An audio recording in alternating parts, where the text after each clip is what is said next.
Во месецот со најмалку денови во годината, февруари, месецот кој пациентите со ретко болести го препознаваат како свој, отвараме една важна тема – хемофилијата.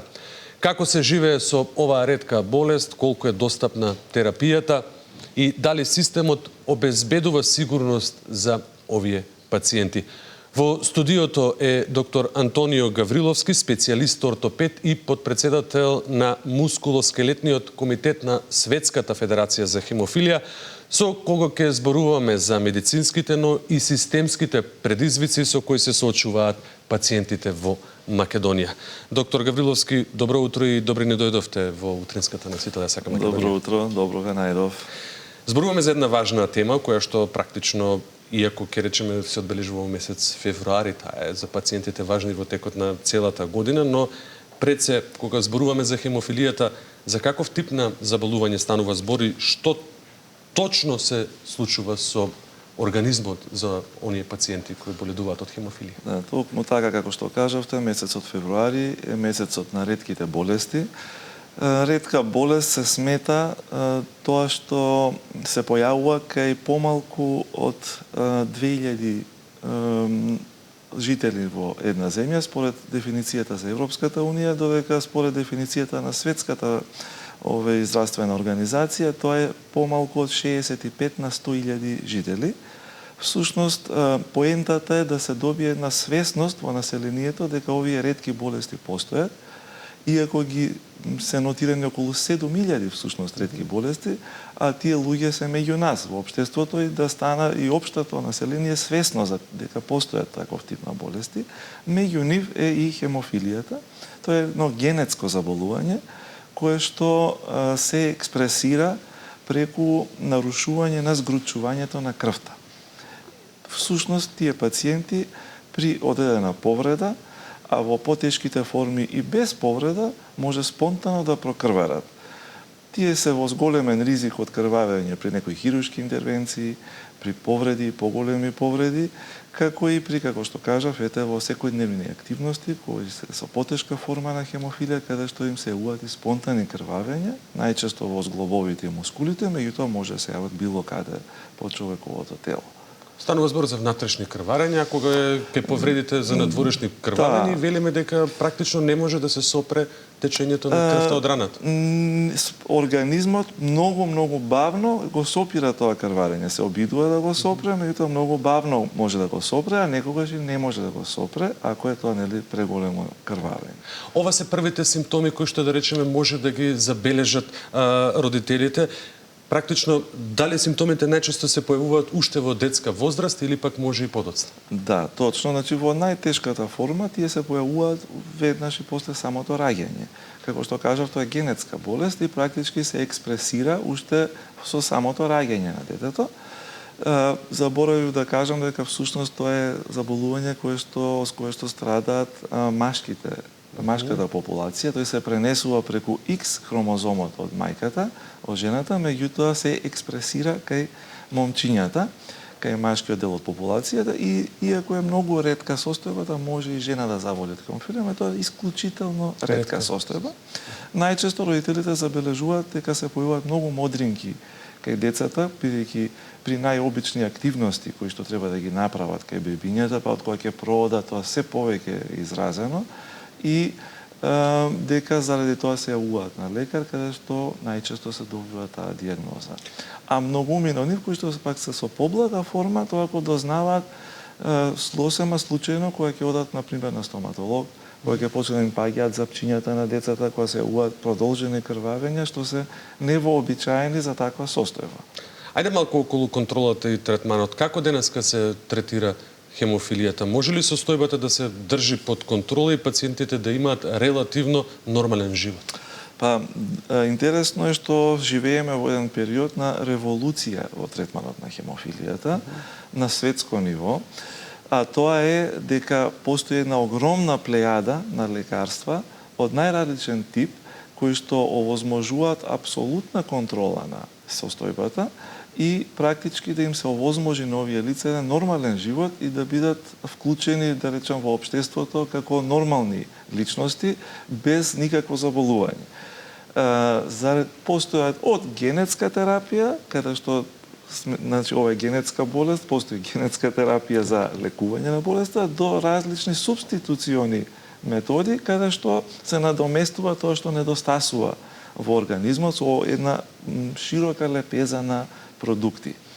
Тие се достапни всушност и за нашиот пазар, за нашата земја, веќе оддамна, не целата оваа плејада, меѓутоа голем дел се достапни. И со години наназад, еве, преку Центарот за хемофилија се трудиме таа грижа, таа, да речам, набавка, во суштина на тој фактор, да биде што подобра и што поопсежна. Меѓутоа, знаете, тоа се секогаш борби со многу институции, континуирана борба, каде што се вклучени многу фактори, така што не е едноставна борба. Со терапиите кои постојат се води нормален живот? Со терапиите кои што постојат, апсолутно е возможно да се води нормален живот. Меѓутоа, таа револуција во терапијата настапува во последните 20 години. За жал, претходно многу скромни биле, да речам, можностите за третман. И заради тоа и во Македонија имаме многу од тие лица кои што се тешко инвалидизирани и, како што спомнав, заради тие крварења во зглобовите мускулите, кои што настанале оштетување на тие зглобови мускули и дошло до една инвалидизираност кај тие пациенти и заради недостаток долги години наназад кој што постоел на таа терапија, практички имаме една голема група кои што се од тој тип хендикепирани на некаков начин.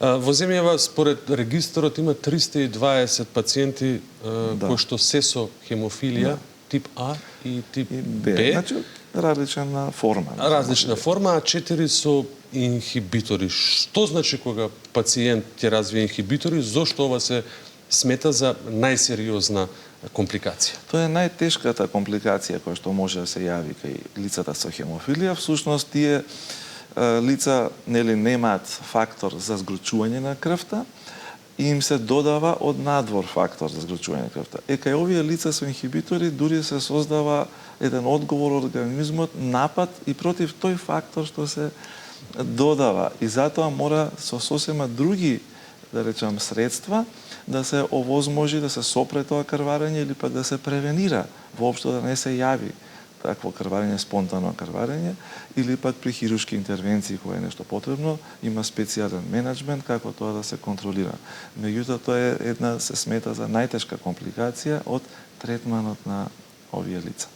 Се споменавте, кога станува збор за третманот, со лекарствата се контролира ова состојба, но еве ние и во овој месец кога зборувавме за ретки болести и со представници на други здруженија, па дека и дури буџетот е намален, па стравуваат дали ќе имаат доволно средства или постои некаков ризик од недостаток на терапија. Колку е опасен секој прекин на терапијата кај пациентите со хемофилија? Што значи за еден пациент? Дали навистина може да дојде и до трајни оштетување или, како што споменавте, еве за овие 4 лица и инвалидитет доколку не се зема редовно терапијата? Видете, кај сите форми на хемофилија, освен кај многу лесната форма на хемофилија, доколку немаат навремена терапија, може да предизвикаат долгорочни компликации од различен тип. Секако дека таа е на хронична терапија која што е потребно да е нон-стоп достапна за пациентите и секако е секогаш потребно да биде најдобрата можна терапија и индивидуализирана према секој пациент одредено. Меѓутоа, не е возможно секогаш во здравствените системи тоа да е достапно. Имало периоди во нашата земја кои што сме постигнале многу голем развој во достапноста на тој тип на терапија и таква грижа, каде што сме станали лидери во регионот, каде што сме достигнале со огромна количина на таква субституциона терапија спрема бројот на жители во Македонија, а имало периоди заради набавка на тој фактор која што имало одредени кризни периоди. Меѓутоа се настојувало некогаш и преку Светската федерација за хемофилија да се добијат донации на количина на фактор. Еве, јас да речам сме извеле неколку десетина интервенции, можеби со таква донација на фактор. Тоа беше пред некои си 5-6 години отприлика, каде што практички тоа е грант еден од Светската федерација, каде што се дава донација, каде во региони каде што потешко доаѓа до таа набавка и некогаш и здравствените власти, невладините организации кои што постојат се трудат тоа да го овозможат, доколку не успее таа тендерска постапка на време да се, да речам, истера до крај спроведе и така. Да. Оваа година е формиран национален комитет и донесена национална стратегија за грижа на хемофилијата. Што конкретно носи оваа стратегија? Дали е чекорете поблиску до европските стандарди за кои говоревте? Па тој комитет е формиран не од оваа година, тој комитет е формиран веќе години наназад. Јас не сум член во тој комитет, за жал. Член сум, сум подпредседател сум, како што кажавте, на мускулоскелетниот комитет на Светската федерација, меѓутоа не сум член во националниот комитет.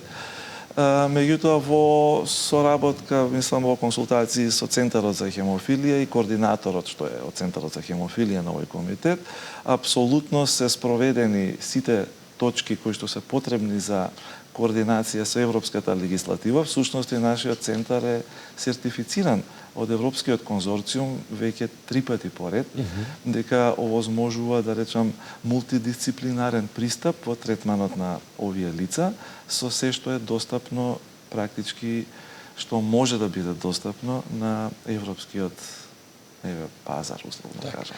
Се апелираат до школските психолози да одвојуваат повеќе време за децата со ретки болести. Па видете, во Центарот за хемофилија всушност во тимот постои, односно е член и психолог, член и социјален работник, кои што задолженијата им се всушност да работат со овие лица во смисла на зајакнување на нивните одбранбени механизми, зајакнување на самодовербата и вклучување, нели, во општествените текови. Тоа е секако возможност заедно со поддршка, огромна поддршка и од цивилните здруженија на хемофиличари, невладени, тоа се невладени организации кои што се грижат за семејствата на овие лица, за едукација, за, како да кажам, подигнување повторно на таа самодоверба, како и служат за институционална борба и свесност, да подигањето на свесноста за ова заболување во населението и во јавноста. Колку е важно психолошката поддршка секако и за децата пациенти со хемофилија, па и за нивните родители? И дали е таа доволно застапена во системот, имајќи предвид, нели? Таа е многу важна и како за децата, така и за адултите, бидејќи секој, нели, во животот има еден синусоиден, да речам, ритам и кризи, и падови, и раст и така, да тоа е многу битна, бидејќи сепак тие, знаете, дечиња им е забрането да спортуваат контактни спортови во смисла на фудбал, кошарка, боречки вештини и така, тоа им е забрането како спорт поради можност на повредување. Затоа е многу, да речам, потребно да се работи психолошки, дека тоа може да се бават со одреден друг тип на спорт кој што не е контактен и е помал ризик за да дојде до некаква повреда како би прокрвариле.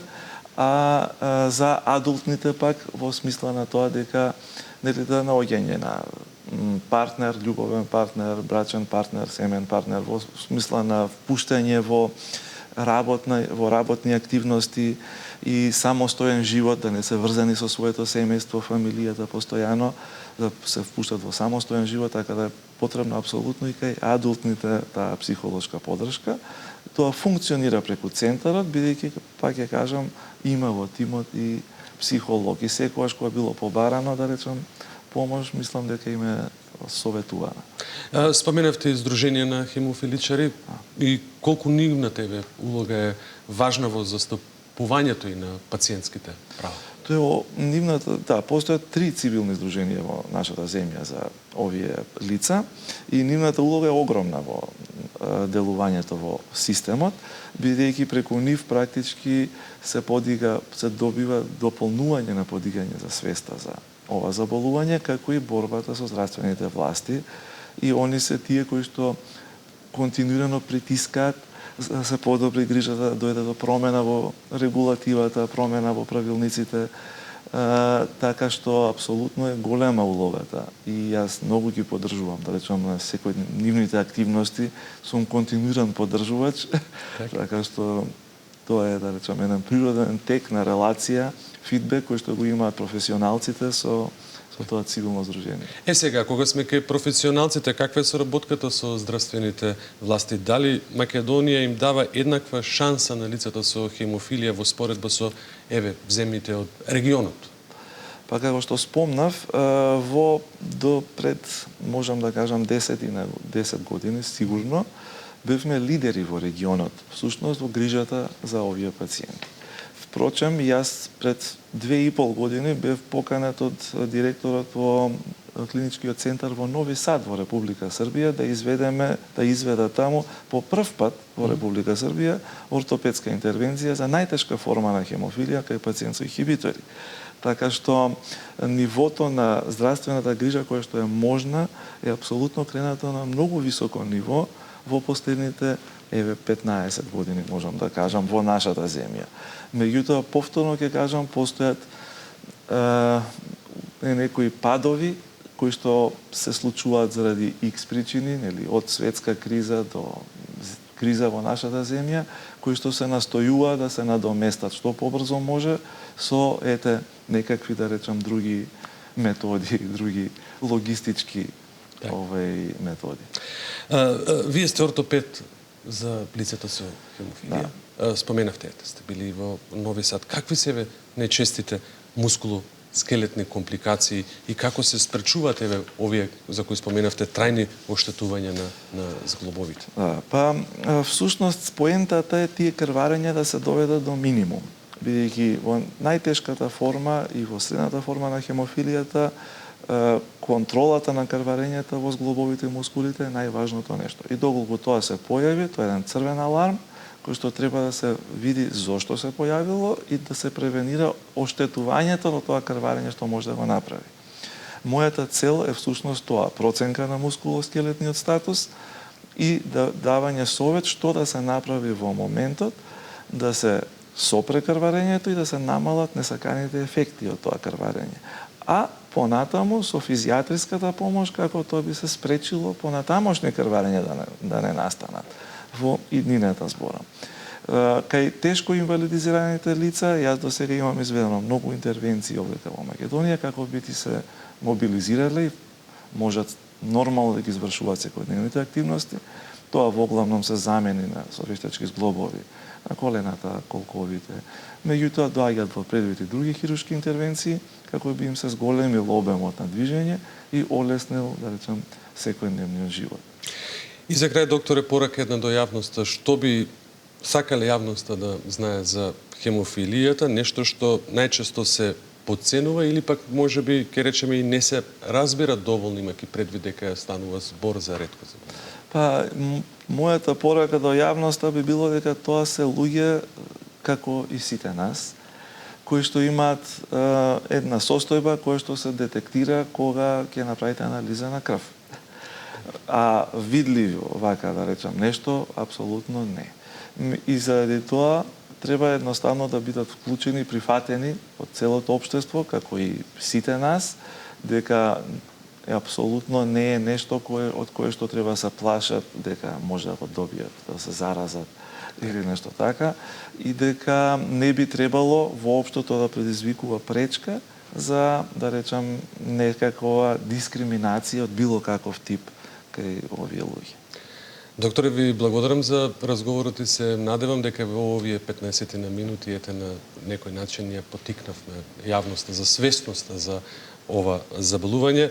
Јас споменав и во најавата, февруари е месецот на ретките болести, но за пациентите кои што живеат со ретки болести, предизвиците траат цела година. Информираноста, навремената терапија и системската поддршка не се привилегија, туку право. За среќа ние имаме еминентни доктори како вас, имаме и здруженија, имаме и центри на кои практично може да се потпреме да им помогнат на сите пациенти кои што страдат од вакво заболување. Ви благодарам. Благодарам и на вас за поканата.